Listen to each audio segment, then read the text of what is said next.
have Paul Archer, who is the CEO of Jewel, and Jaclyn Crocker, who is the lead brand and community consultant for Jewel. So welcome to the Luxury Week. And Jaclyn and Paul are going to share with us a presentation how luxury brands can turn their customers into a sales channel through word of mouth, brand advocacy, and grassroots ambassadors. And I know that we've already had some interest on this topic from our attendees today. So excited to see what you have to say. Thank you very much. Please continue. Thanks a lot, Hannah. Thanks for having us, and it's been a great day so far. What we've seen, so excited to share with you some of the findings that we've had as an organisation. We've been working with through the past couple of years, basically, as a bit of an evolution has been happening as brands start to turn towards a community and advocacy focused mentality, and actually working with brands to try and turn it into a science as best as is possible for that. So by ways as a bit of a background there, whilst we get the slides sorted out there, my name is Paul Archer. I'm one of the founders at Jewel, and we're a specialist consultancy around organic growth and brand advocacy. And we make a technology platform for brands to manage their advocates and to scale their engagements with them. The background that I have to where this came from is that I've used to run large-scale expeditions, working with a number of brands to get global PR and coverage from that side of it. But deep down, I've always been a developer, so I'm on the nerdy side of things. And my business partner and I, we used to make games and apps. And the way that you grow a game and an app is it's all about the virality. So as soon as you give someone an app into their hands, if they don't tell two other people, you go back and you make the product better. Now, this is something which tends to have been lost in many brands in terms of, because it's actually very hard to track and actually how to manage it. So we started this company about 3 years ago to try and solve that by building a technology that can do that. Turns out we're trying to solve one of the hardest problems there is going in the whole of the market when it comes to kind of growth. So it's taken us about 3 years. We've done a lot of R&D. We've worked with hundreds of brands now, and researched many hundreds more in terms to try and establish the best practice around how to grow through your customers. These are some of the guys that we work with for that.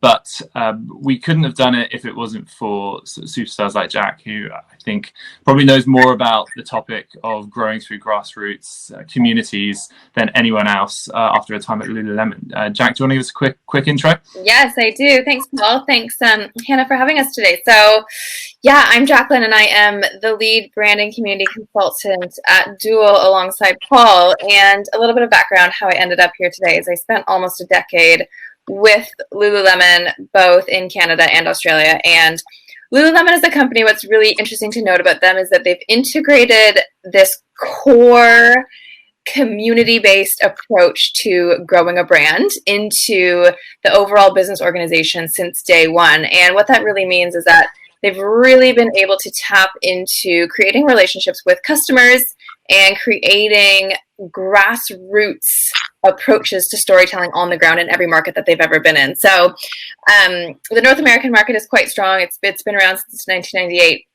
The US market opened in 2003 and the company went public in 2007. So from a business perspective, they've been pretty well established and thriving in that capacity in North America, mainly because they did a really good job of integrating this model, this community-based model, into the day-to-day operations. And in moving to Australia, they hadn't done the same thing. So I spent a few years with the team really diving deeper into what was happening from a customer perspective and where were the gaps in not creating relationships with customers and not looking at customers as an opportunity to grow the brand. So in joining the Jewel team last year, what I've been able to do is really marry my offline retail experience with the digital aspect of where retailers are going these days. And it's a really lovely combination that has allowed us to consult with many brands and determine the direction that essentially the world is going and where consumers are going and where their heads are at and how to tap into them more, tap into your customers more, to engage with them and to essentially utilize them as their own growth channel. So excited to share that with you guys today.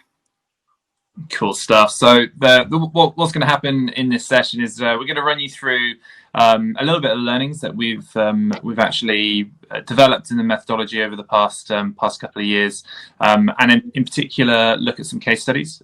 So some brands who've done it really, really well and tried to identify why that has worked really well for them, as well as giving a few practical insights as to how, particularly around segmenting your customers to actually grow with them and how to work with them and reward them and go that way for it. So I guess actually starting off, there has been an evolution recently in terms of the way that brands are changing and the way that brands are actually working with their customer base.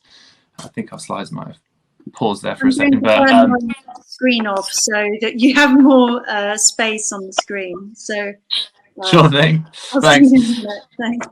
So the idea of customers no longer basing their loyalty and with the brand based on the price or the product, but actually about the customer experience that they receive, about really where it sits in their heart and about how they actually work with brands. And this is that real basis of where brand building has always been and actually where it will go from there. Particularly if you look at the way that you can look at how some brands have actually grown. I mean, I know that there's no feedback on here, but if anyone knows what makes this selection of brands different, now they're from all different areas. We've got some high-end brands. We've got Lululemon, Tesla, Supreme, I guess in some ways, some D2C brands right the way down to that little chicken is sriracha sauce. And the thing that makes these brands different is that they all have over 100 million in revenue, and they've all spent relatively little or no money on advertising to get there. Some they all buy ads, some of them buy a few ads, but relative to their competitors, it's a fraction of what their revenue spend compared to it. And this is just phenomenal. And the way that they've done this is, they've not necessarily been, not marketing. They've invested in marketing, but they've invested it in different areas. They've invested in the customer experience and in working with those customers and rewarding them and identifying how to actually grow through them. And it's really this art that is the secret to kind of growing through organically. And actually, the best you can understand how to actually nurture those relationships with those customers, the best you're actually going to get that word of mouth.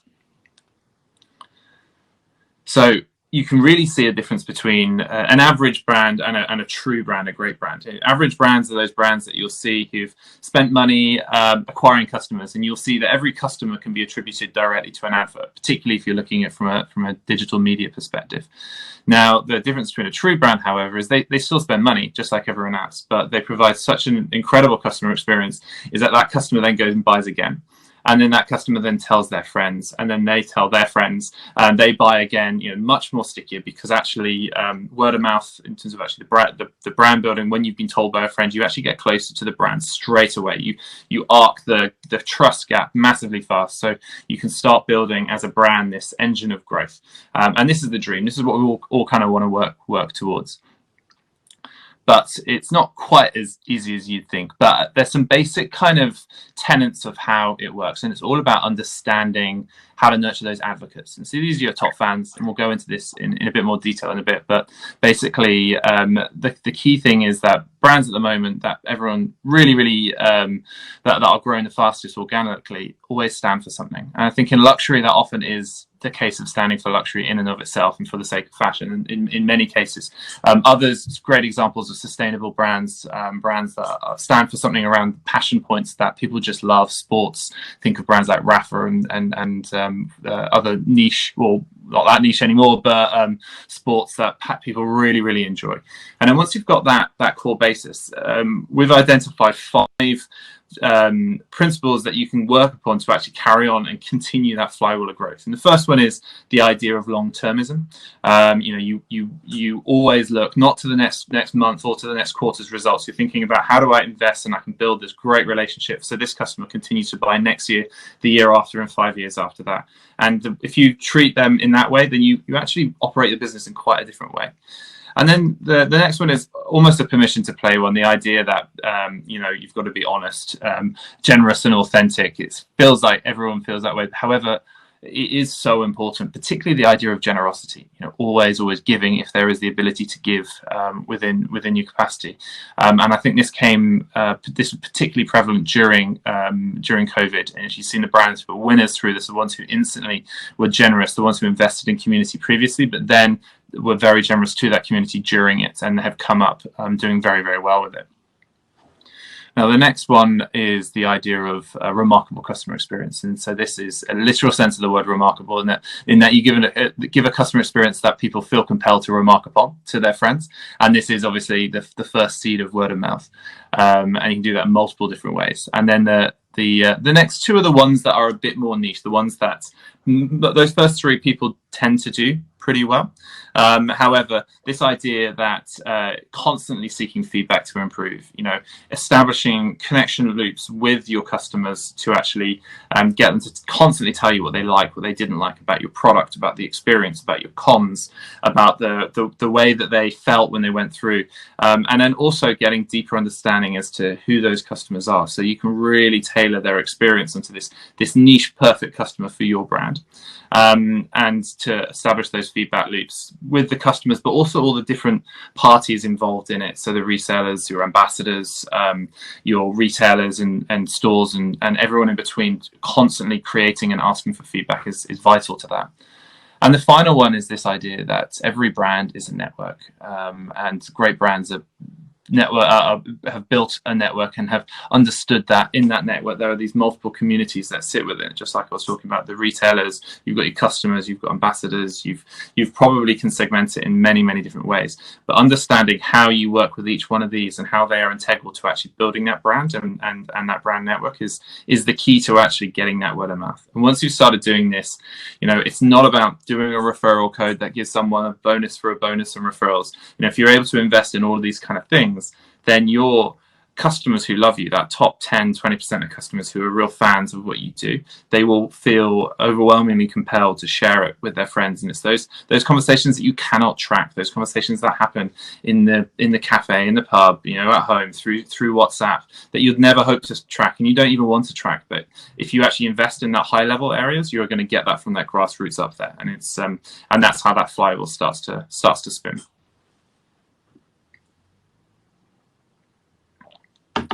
And the numbers speak for themselves. 92% of consumers believe that referrals from friends are so much better than advertising, and that kind of goes without saying. But really, if you think about it in your own experience, referrals that you've received for brands, for products, you are instantly much closer to it. And I think two times word of mouth being twice as valuable as advertising is a massive understatement. Because compared to that, if you think about the money most brands spend on their advertising budget, it's $500 billion is being spent every single year on it. And if some of that money was invested in customer experience, in those customers themselves, and rewarding them with various different kinds, it actually would have quite a different experience. And the ones who understand, the brands who understand that, the ones who are setting themselves up to win over the next 10 years, because this is becoming such an important part and facet of any brand growth. Now that we're in this hyper-connected world, that it doesn't matter whether it's Instagram or it's Facebook or it's TikTok or whatever is the thing that's going to come next. We are now super connected to everyone around us, and actually word of mouth now will travel faster than any advert that you can. So actually developing that and building a great foundation as a brand means that whatever the next platform that someone comes on, you won't help but actually have your passionate fans talking about your brand on that platform. And then before I hand it over to Jack, who's going to go into much more detail around this, I think the idea, if you can go using a case study of actually segmenting brands as to all the different communities that sit within it. So this is a company we work with called Rab, who is a high-end outdoor retail outdoor brand. Their first sort of the segment, the community that they tap into is the same as everyone else, and that's your customers. And you're probably doing this as well, identifying those VIPs, those top spenders, and trying to give them a special experience. But also there's wrap about 4 different planets or communities that sit within it. So not just they've got their customers, they're the main bulk of actually their sales. However, they've also got this other planet, which is these professionals who work in the industry, mountaineers who are incredibly valuable for their feedback on the product, because these are the guys that people trust more than anything else, and actually they will refer it off to the people that go for them. Then you've got the other area we haven't mentioned yet, which is the influencers. Often a tiny proportion of it who are the paid influencers. However, there's often a large number of ambassadors that work with a brand who maybe don't get paid but get free product in return for it, and they're already existing fans of it. And you can actually treat them and work with them in different ways. And then finally, your employees and store employees as well. So sometimes if you're selling through multi-brand retailers, how do you work with that segment? How do you work with people who work for House of Fraser or whatever it is the distribution channel is? Can you create ways to work with them so that they are more passionate about referring them? Are there programs you can develop? Are there ways you can reward those employees in different ways? And actually, once you start looking at the kind of landscape like this, you actually can tailor a marketing strategy around really developing out this network more than just acquiring customers, but about sort of celebrating those who help you grow and who are actually your biggest advocates in the network. And the last bit, though, when it comes down to segmenting is, this isn't just about what you spend. This is about people who love the brand as well. So, how can you segment people based on their passion? So we had that VIP area, but actually now we've got this area there. We've got your fans and you've got your super fans. They may not be spending as much as your top VIP customers, but that's a disproportionate number. These guys actually make up the majority of your revenue in most cases, and they certainly make up the majority of your organic growth and your word of mouth. So how would you work with these guys? How would you celebrate them? And I guess the biggest problem is actually, how do you find out who they are? So Jack has done a lot of work in this area, has been working with, I think worked with 250 brands during the COVID crisis to help them on this area. And so going to be sharing a bit more of her deep knowledge in this area. Amazing. Thanks, Paul. So what I guess, just to go back to this slide quickly, I have spent a lot of my career not dealing with all of these bubbles, but really harnessing each of these bubbles in particular. Lululemon has a pretty robust ambassador program. They have a pretty robust pro program. And not to mention, employees act as probably their number one advocates. But where I see a lot of opportunity with brands and with a lot of brands is actually tapping into their most important base, which are the customers. So I'm going to break it down in a little bit more detail, this idea of segmenting customers based on passion rather than spend, and really starting to understand how can you engage with and reward customers from a totally different perspective. So what Paul mentioned there, working with 250 brands over the COVID period, we were fortunate enough, we led a handful of webinars that went quite global. And what we learned from that, from walking probably 450 people through this idea, is that brands are really quite keen to understand what else is possible from an engagement perspective. And segmenting customers is not a new idea by any means. The segmenting based on spend is definitely not new, but in this capacity, we'll look at it based on engagement and brand love. So to walk you through this quickly, it's quite standard. You've got your CRM at the top, holds hundreds of thousands of pieces of information. And then you have your customers. So customers, pretty obvious. They're people who have purchased from you. They've maybe repurchased from you. And then you have your loyalists. So loyalists are people who have purchased from you. They'll most likely repurchase. They most likely have repurchased. They're likely to leave a review on a piece of product, tell a friend, maybe share a referral code, maybe create content, but you know based on their behavior that they're brand loyalists. And then below that, you have your advocates. So your advocates are people who have their customers who've purchased from you. They've definitely repurchased from you. They will absolutely engage in your newsletters, creating content, sharing referral codes, definitely telling their friends and family organically because of the experience they receive and the love they have. These are true brand advocates. And then at the bottom, you have your super fans. So super fans typically make up sub 1% of your overall customer population based on the size of the organization. Chances are you actually know these guys by name. So they could be the most vocal, they could be the highest spenders. These are the guys that will essentially follow you in everything that you do. So say you make product A today and you go totally rogue and you start making product D tomorrow. These guys will follow you to product D because they're so passionate about the actual brand that they will stay true to the brand always and forever. So what we're looking at is engagement over spend. And what's important to note about this right off the bat is this is a self-selected group. So you can't necessarily say like, hey, I want Paul to be an advocate. Paul has to have taken specific actions to identify himself as an advocate. So everybody will have access to different pieces of information, but some things that you're able to look at starting today based on what you have available to you that will allow you to identify people based on engagement rather than spend include open email rates. We're looking at some really simple ones that you can probably get your hands on. Open email rates, site visits, reviews left, responses to surveys, social following. And then once you're able to identify based on engagement rather than spend, what I highly recommend doing is really consider how would your communication differ. So would you really communicate to your CRM the same way you would communicate to your advocates? Would you actually send them the same pieces of information or the same cadence of communication? And would you communicate to your superfans the same way as your customers? Chances are you wouldn't, because they're engaged with the brand differently. Chances are you would actually want to segment your communication as well. And then what you would want to do is really consider how would you reward based on what they do, not what they spend. So typically we're very used to spend X, get X off. But what if we flipped it on its head and said, do this and get this? What would that look like? What is important to point out of all this is that the lower bit of the pyramid, these guys, they're essentially your 80-20. So 20% of your customers make up 80% of your engagement, with the goal being that CRM members see this engagement floating around in the ether and they become paying customers, and customers see this engagement also floating around that they are pulled into being loyalists, advocates, and superfans.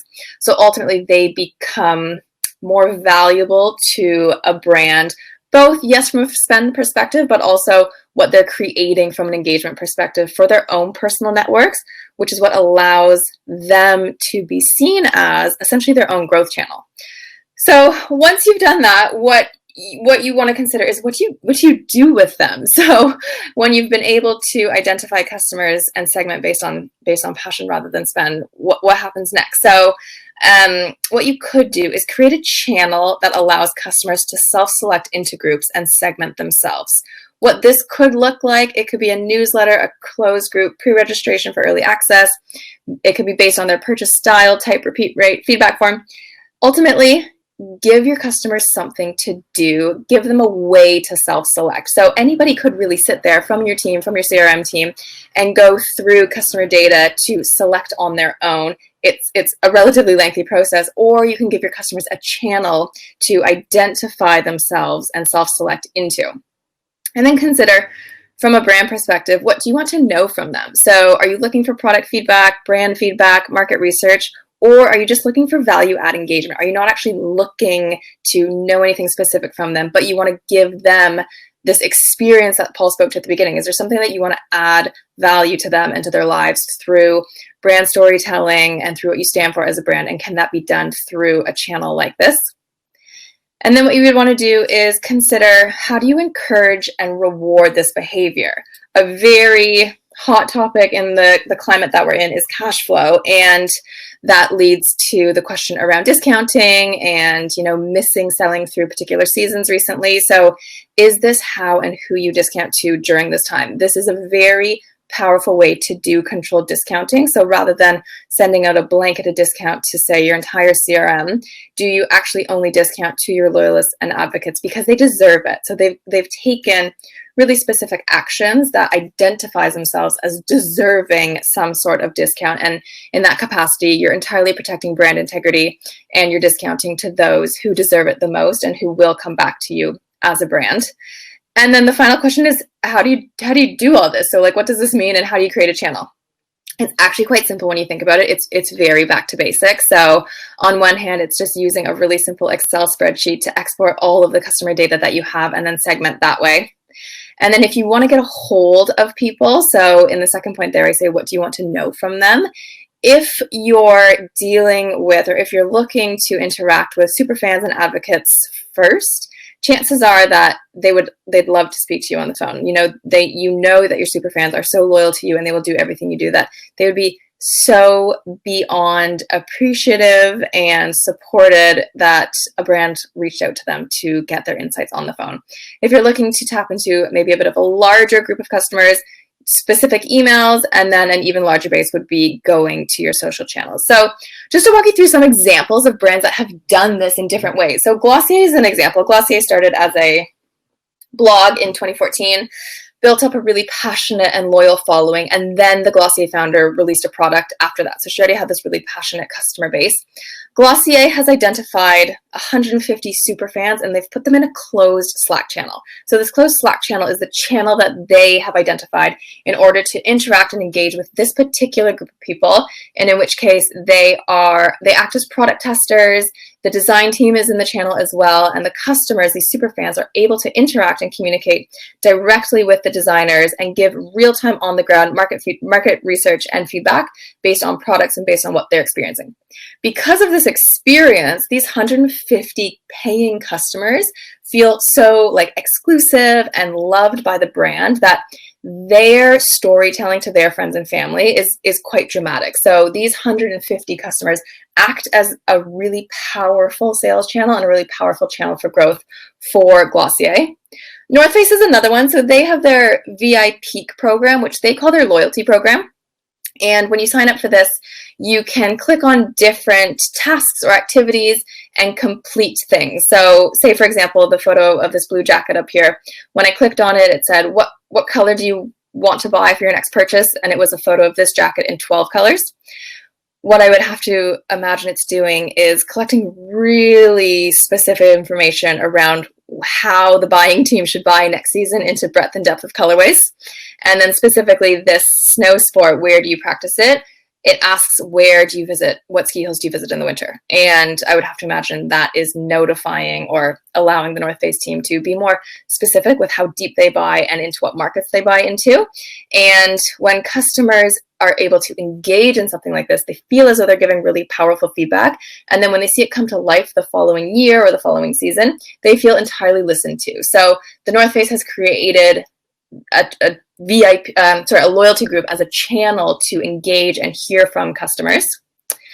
Lululemon is another one. So they've got two different channels that I've identified.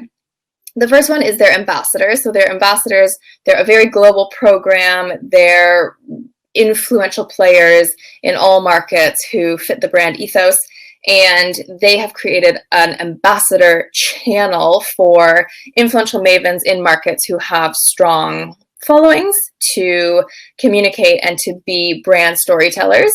And then on a real retail level, their stores are another channel to create connection with their customers. So I believe there's probably 500, 450 stores globally now, and they still use this offline retail brick and mortar channel as a way to build connection between employees and customers. And what that does is these customers are given such a powerful experience offline that's aligned with the brand strategy that they then go tell all their friends and family about it, and they bring them into the store, which is a channel for sales and for growth.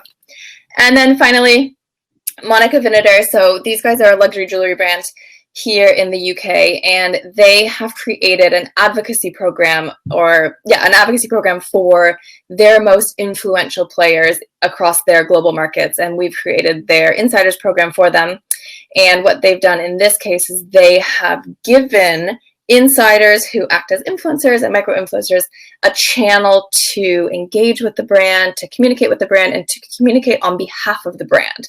So some of these examples are a little bit more complex than others, but really the point here is just to give you some examples of how you can create a channel, whether it's simple or complex, that your customers can self-select into and participate in, and you're able to essentially provide them with an experience. And that is what cranks up these organic acquisition channels when customers have their own experience to retell. So to bring it all together, if you were to go in a direction like that, what you would want to do first is really identify this channel. And it says program type direction here. It doesn't need to be a program. It could be a newsletter. It could be a store. It depends how brand aligned it is, but really figure out what direction do you want to go? And if it is a program, is it VIP? Is it membership? What does it look like? make sure that whatever it is, it's aligned with the overarching goals and objectives. So from an annual operating perspective, what is the business trying to achieve, and how can a program or a channel support in achieving those goals? How can you get your customers to support you in achieving those goals? And then consider who is in it. Is it just customers? Is it influential? Is it ambassadors? And then consider what they will do. Can you guys still see my screen? Yep. There we go. And why do they do it? So what is that psychological value that is being added that encourages ongoing behavior? Who is the audience? Is this how you do controlled discounting? Is this where you gift product? And is this where you create a sense of belonging? So really quite basic framework for how you can start to consider where do you want to group customers, and how can you segment based on passion and brand love rather than on spend. That is all I've got. Nice. Oh, do you have anything? Yeah, I think might be worth reiterating a little bit, particularly at the Monica Vinader example. There is, you might have noticed that we haven't used the word influencers in there. It says it's influentials. It tends to be the term influencers mean has a very much meaning the kind of influencer, the person who is searched, identified through a database and contacted and paid, often to pretend to like a product that they haven't necessarily bought or have any affiliation with in the first place. Now, fundamentally, what's different about this program is that these are all existing customers of Monica Vinader. They are just customers who've got a larger audience base, and every brand has these. I know that MV have a plan to have potentially thousands of members of it. There's already hundreds in there, and they're scaling this operation on there. So we'd always ask brands to think about how they can look at their own customer base and identify those who actually already love them, but then have an audience, because they don't need to be paid. And in this scenario, they don't get paid. They actually receive product, and they are over the moon to get product because it comes from a brand that they love in the first place. And particularly if you're trying to tap into that audience of about 2,000-3,000 followers up to about 20,000 followers, tend not to need to put budget behind that. As soon as you pay someone, actually end up they'll expect to get paid every single time afterwards. And so by using product and always having a policy that we only do product for people in this follower base, you can actually tap into this really amazing group of customers who can become a channel for you. Thank you, Jaclyn. Thank you, Paul. That's so interesting. And I love how this is applicable for every kind of business, whether you're in the business of publishing and selling magazines like me. It's given me loads of ideas. To selling bananas or selling handbags or fine jewelry. The principles are all the same. I love the idea that you can make your customers do the work. You don't need to put them in a box. You can ask them to put themselves in the box, and giving them that authority actually kind of adds an element of interactivity to the platform, which I guess comes from the idea of gamification in some ways as well. So I was wondering, now you've got people interacting with your brand, is there ever a danger that you might get feedback that you didn't want, or slightly negative input from these things? Yeah, I'll take that away from spending 10 years in retail and working with a variety of brands these days. Absolutely.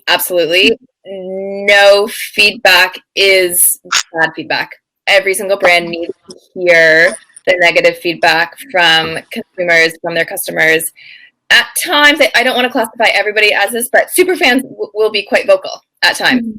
And some of the best things that you will hear are when one of your customers tells it how it is and you actually didn't see it like that. So yes, creating anything for customers opens yourselves up to feedback, opens yourselves up to negative feedback. It has to happen. It's the nature, and it's what allows you to identify, we tried something and it didn't land well, so therefore we'll never try it again, and we'll take that feedback and we'll action it. Or we tried it and it worked really well, so we'll integrate that into the teams moving forward. So it's really, negative feedback, yeah, it stings, but it's necessary for some really powerful growth and some really powerful trial and error decisions that all brands need to take in order to move forward, which I think is exactly the space that we're in right now. People have been given more of an opportunity these days to try a few things out. We've been given a little bit of a buffer, I would say, over these last few months to really trial some new ways to engage with customers, and some will land and some won't, and you just won't know until someone tells you. What are some of these new things that you've been experimenting with during these unprecedented times? Yeah, I can definitely share, and then Paul, if you've got anything to add, but I would say even from our perspective, from Paul and I, we set out to support a handful of brands with how they can engage with their customers during a global pandemic with limited budget. And we thought maybe we'd chat to 30 people, and we chatted to 450. So what we learned from that, and the feedback that we were getting from people, is that this opportunity opened themselves up to it, gave them permission to try new things, permission to go online when their customers were telling them, I don't ever want to go online. I'll never participate in an online event. I will, like, you won't find me here. It gave them full permission to try things out, and customers followed. So, yeah, predominantly online experiences that people were not necessarily keen for at the beginning have landed really well, would be the most predominant example that we've picked up on over the last few months. I'd probably add to that as well is just the idea of a rewards program for a brand is something which most people who work at a brand, they probably say, oh, we've been thinking about loyalty a little bit, but most brands don't end up implementing it because it hasn't historically worked very well for brands. And I think there's a good reason for that. And that's because if you're rewarding someone for what they buy, it's a spend-based loyalty program, the classic cash pack with points. Then if you're a brand, if you must think the kind of cadence of your average customer's purchase, not those VIPs, because they actually buck the trend, but most customers, even at best for a Nike or an Adidas, is a handful of times a year. And so if you're not them, it's going to be even fewer times than that. So if you can't earn through a rewards program, there's no point in having a rewards program.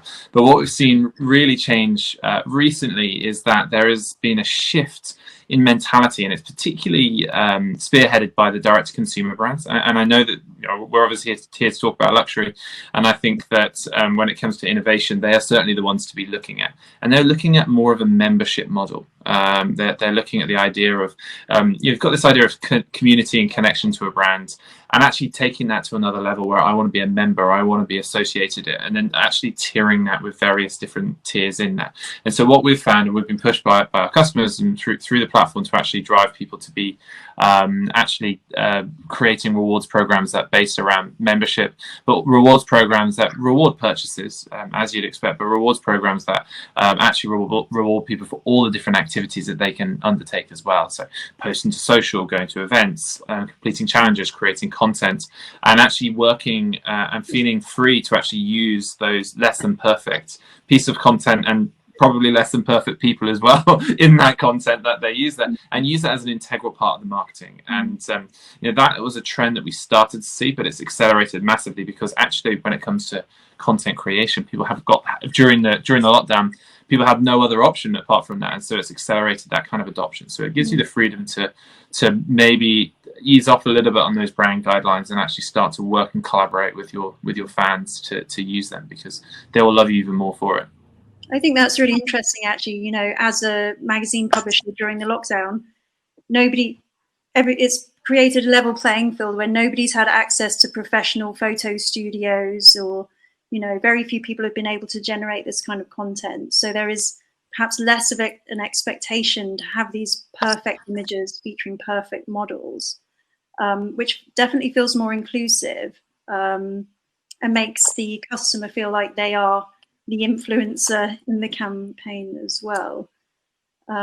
We actually did with a children's wear brand, a sustainable one, great brand called Frugi, which is an amazing up and coming brand at the moment. And they actually, over the period, they generated over 10,000 pieces of user generated content during lockdown. And then they've used this to actually push out their marketing in the for their flyers and their ads. And actually, these real customers and their kids are now like the face of this brand, and the passion that they're getting from that is just getting stronger and stronger. That's really interesting. And I just wanted to talk a bit about what you mentioned, is this idea of marrying the online and the offline experience. So the pandemic's pushed everybody online. You're creating these amazing communities. How do you see that brands can utilize this and get people back into the shops, or is it really the death of the high street? Hard one, I'd say, on there. I would say what we're seeing is, particularly high street, when you look at multi-brand retailers, it's going to be very, very challenging for them to come back from it. So what this shift has done is it's shifted way more in the favor of the brands, because actually people feel an affinity for a brand, not for the retailer that distributes it. And so they're the ones who are much more likely to go online and purchase directly. And then you can kind of take that experiential part down for a direct stores that the brands own. So I think that if you're a brand and you've got a store and you treat that store as an experiential part of the whole brand and the brand network, and you work with people and you're able to kind of cross that barrier. You know, for example, we've worked with a couple of brands who are rewarding customers for checking in at the stores, and you know that whilst they're there and they're making purchases, they're actually doing different things, and you can check into the most number of stores, and you know you're actually driving footfall in that way and actually driving content creation from it. But I do think it's going to be this is definitely going to be the death for the multi-brand, or not the death, but it's certainly been very challenging for multi-brand retailers to recover from this. Sure. I will just add, I feel so passionately about the fact that the high street is not dead. It's like still true to my core that the high street is not dead. I do think what Paul said is absolutely true, in the sense that marrying online and offline, the experience has to be 360. It has to be from an awareness perspective. It has to be from a purchase perspective. If the purchase is in store, the experience in store has to be elevated. It can't be the same experience that we as retailers have been delivering for the past many, many years. Omnichannel integrations are happening across the board that are really enhancing touch points with customer journeys. So I think if retailers take this as an opportunity to not enhance the in-store experience, that's where things may get lost. But I still, to my core, I will never say the high street is dead, because I don't think it is. And I just think that when technology moves so quickly from an online perspective, human beings are offline, and technology can be integrated into offline experiences, which are the stores, that can then drive overall business revenue and engagement. That's good to hear. We're not just going to be, living our little digital bubbles just yet. We've got some comments from Thiago, who's saying absolutely amazing. You guys are the future.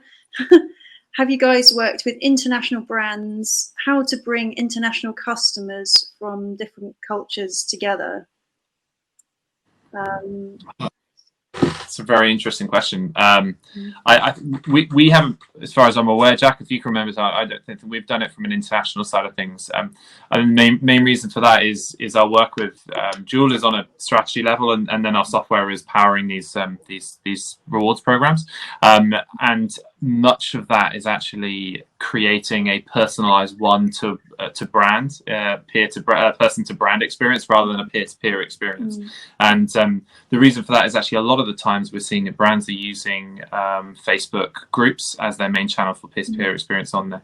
And so actually that's where they're not from our side of things, but the brands themselves are sort of spearheading that community development there. And it's an area where people are able to talk freely. And it's in an area where people are already hanging out. So it means that kind of customer experience is quite fluid. I guess the advantage of a company like Jewel over something like Facebook is that on Facebook you create a community and then you are charged to access your community, whereas with Jewel you're creating a community and then you have access to them yourself, and you're not 100%. Yeah. You can come and work for us. That's a great pitch. Yeah, I think our that model is very much, and it doesn't matter whether it's Jewel. Actually, every brand should be thinking about it in this way of how do I own that relationship with my customers. People have been investing heavily in CRM, and I think that's the first step. But we're going to see so much more evolution of actually where that goes. How do I own the relationship with those customers? How do I utilize that? And how do I create a one-to-one experience so they feel completely personalized?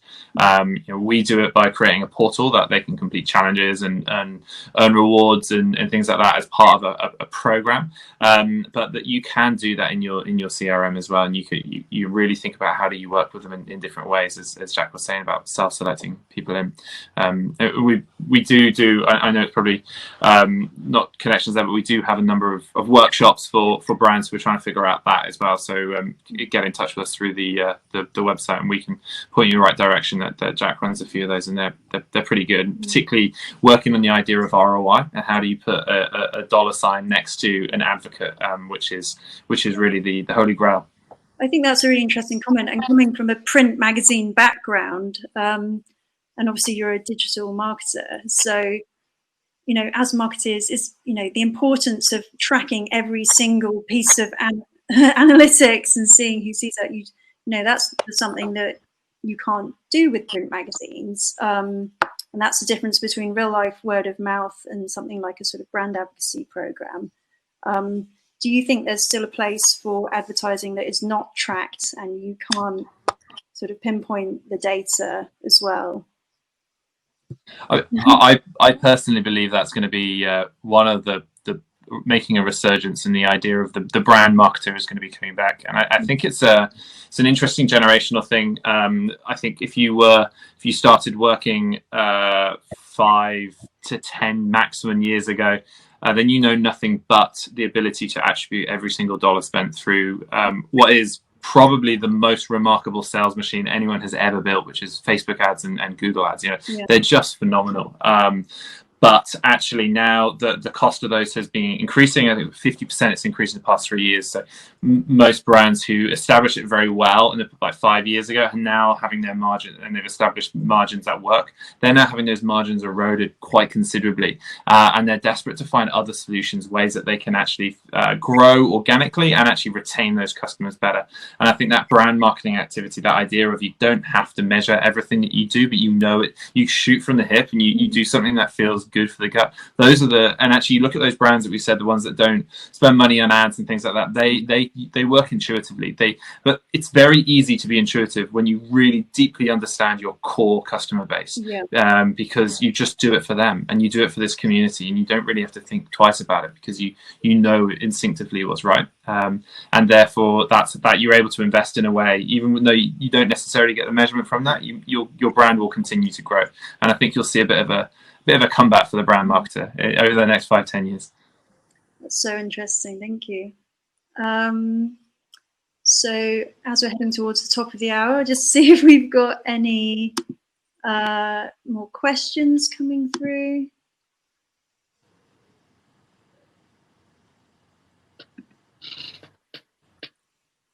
Perhaps not.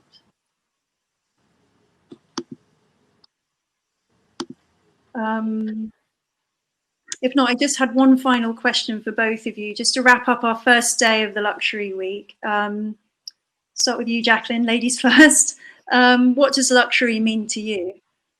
What does luxury mean to me? Yes. Ooh, that's a good one. So luxury to me is experience. It's experience at every touch point of interaction with the brand, and predominantly how elevated it can be across multiple channels. Yeah, when I think of luxury, I think of experience. Thank you. Paul? I would say luxury is brand at any cost. And if you think about what a brand is, it's the way a company makes you feel. And it's something that's unique to you. And it's about establishing that through a price point rather than necessarily a product in many ways. I think that's quite an interesting concept. That's a great thought to leave our first day on. Thank you both so much. Jaclyn, thank you, Paul, for joining us. It's been a really interesting first day for me, and I'm looking forward to the rest of the week. Hopefully you can tune in as well. So for now, thank you so much, and I will see you both hopefully in real life or the digital world very soon. Awesome. Thanks a lot for having us. Bye. Bye. Cheers. Bye.